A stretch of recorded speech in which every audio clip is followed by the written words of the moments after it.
ఓ వైద్యురాలి చొరవ అప్రమత్తత 6 ఏళ్ల బాలుడి ఆయువు నిలిపింది. గాయపడిన బాలుడికి రహదారిపైనే సిపిఆర్ చేయడంతో ఆ పసివాడి ప్రాణం దక్కింది. విజయవాడలో జరిగిన ఈ ఘటన సోషల్ మీడియాలో వైరల్గా మారింది. అయ్యప్పనగర్లో ఒక బాలుడు విద్యుదాఘాతానికి గురై అపస్మారక స్థితిలోకి వెళ్లాడు. అటుగా వెళ్తున్న రవళి అనే వైద్యురాలు అక్కడికి చేరుకుని విషయం తెలుసుకున్నారు. ఏమాత్రం ఆలస్యం చేయకుండా చిన్నారికి సిపిఆర్ స్టార్ట్ చేశారు. తర్వాత ఆసుపత్రికి తరలించి పూర్తి చికిత్స చేయడంతో బాలుడు కోలుకున్నాడు. సిపిఆర్ చేసి పసివాడికి ప్రాణం పోసిన రవళికి అభినందనలు వెల్లువెత్తుతున్నాయి.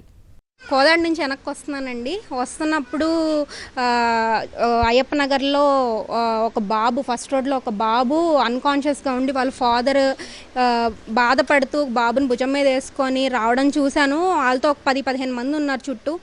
ఏమైందని చెప్పి కార్ దిగి అడిగాను. అడిగితే ఇట్లా కరెంట్ షాక్ కొట్టిందని చెప్పారు. వెంటనే బ్రీతింగ్ పల్స్ చూశాను. చూసి బాబుకి బ్రీతింగ్ లేదు.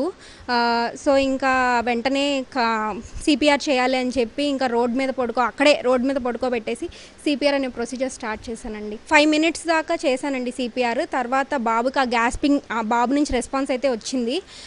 వచ్చాక కూడా కంటిన్యూ చేశాను కొంతసేపు. సో వెంటనే అక్కడ 2 వీలర్ మీద అవైలబుల్గా ఉన్న 2 వీలర్ మీద బాబుని కాళ్ళు పైకెత్తి కొంచెం హెడ్ కిందకు ఉండేలాగా చూసి హాస్పిటల్కి పంపించాను.